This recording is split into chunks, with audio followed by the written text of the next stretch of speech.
here we go. Book 1, chapter 19.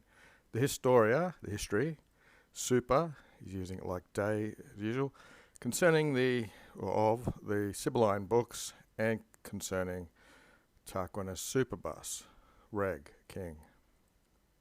And I might as well italics it. 1. In Antiquus Annalibus, in the ancient annals, there's a memory concerning the Sibylline books, which were prodigated, or that was the tradition handed down.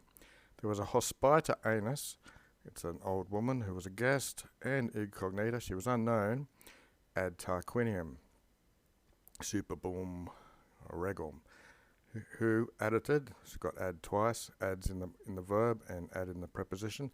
So she went to Tarquin Superbus the king, ferens, present participling, bearing novem libros, 9 books, which she was saying, indicabat esse to be divine oracula, neuter plurals, divine oracles, and she was velling, she was wanting to venandare them, to sell them.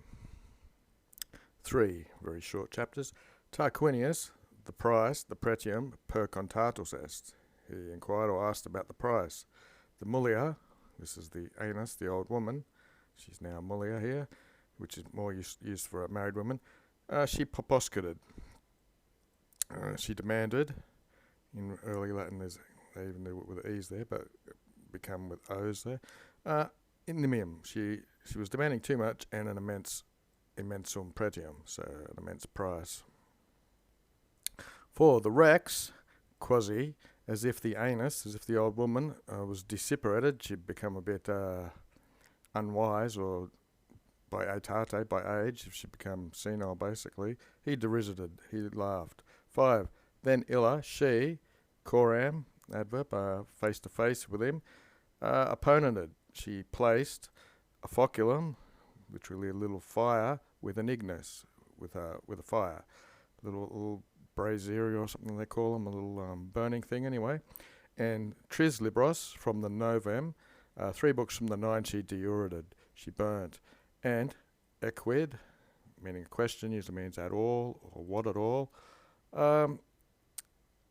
Did he want to buy them with the same pretio, with the same price, these reliquos 6, the 6 that are left. And the regem, this is an accusative, so she's interrogating. She asked the king if he wanted to buy the remaining 6, 3 were burnt, for the same price. 6. Sed enim, which means 4 but, so you can just take the 4 out and say, but Tarquinius, our king, Superbus, he visited at this very much, multo. And Magus more, he was dixiting, he was saying, now that the anum, the old woman, far from doubt, was delirious, was a bit insane. 7. The mulia, the woman, ibidem, the dem meaning same and ibi means there, so then at the same place or at the same time, start him immediately. The 3 other libros, here we go, 3 other books, she exorcited, she burnt them, similar to deuriding, and placidly, denuo, finally or next in turn, she rogated, she asked the same, that the 3 remaining, the 3 reliquos, emat, that he would buy eodem illo pretio, at again the same price, the original asking price, which was excessive and nimium. Okay. 8. Tarquinius, the king, with his ore, with his face, iam serio, now serious, and more attentior, animo in mind, fit he became. So he became more attentior, or turned his attention more to it. Iam her constantiam, that's her steadfastness, and her confidentiam, her confidence, non super habendum intellegit. So he was understanding now that she should not be considered in super. In addition, she should not be passed over or something like that. As we see, he's now being more serious about it. And the libros tris, the 3 books reliquos left over, he mercatored. He bought them with nihilo minor pretium, with no less a price than what erat had been the pretium, had been the price pro omnibus for all of the 9 of them. But Eam Mulliam, this woman, then, by Tarquinius, she digressummed. She left from Tarquinius, and postea afterwards was numquam, never visem was she seen in any locum, in a place. She was not seen again, constant, it's agreed.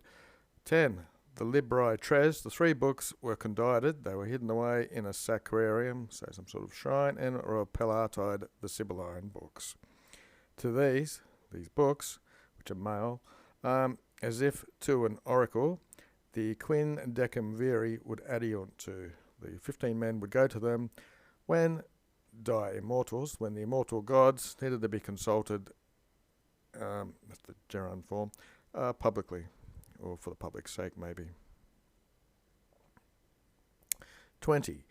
What geometrists, people who do maths I guess, they call an these are Greek words, and a steron and a kybon, and what the grammatical words for them are, with which these all are appellatored in Latin vocabulary, in Latin words. So that's the topic of this next letter. Where's the italics? There it is. 1. Figarum. Of the figures which geometrists call, the word's missing, I'll just put some of them things there, which geometrists call that, there are genera duo, so there's 2 types, plane and solid. These ipsi call, these must be the Greeks themselves call, epidodon and chisteron, which is planum est in Latin. So a planum est, planum is that which in parts solum alone has 2 lines. This habit means it has, which is latum, what's it, breadth, and longum, which is length. So 2-dimensional lines is called a planum figure. Qualia sunt these? Types of these are a triquetra, which would be a triangle I'm guessing, and a quadrata, which would be a square or maybe a rectangle, which are made in an area without altitude, so without a 3rd dimension of height. So that's what a plane figure is. It's flat, it's got a length and a breadth, and examples are triangles and squares. 3. A solidum est, the solid geometrical figure, is when not only longitudes and latitudes,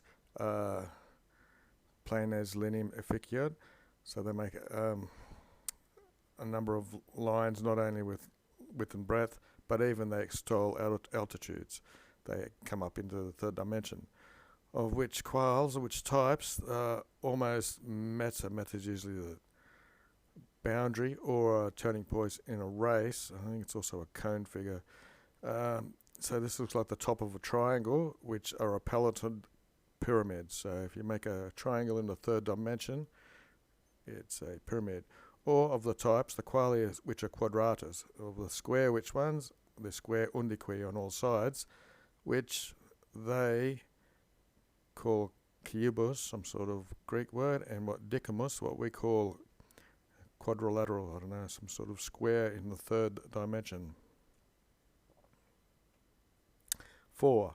For the kybos is a figura, is a figure from omnilatere, from all sides, quadrata, square on all sides, of the type which Marcus Varro inquits are called tessera, dices, or alias. Dices are cubes, so a kybos must be a cube, which is ludator, this looks like a typo, I think they call it alveolos or something.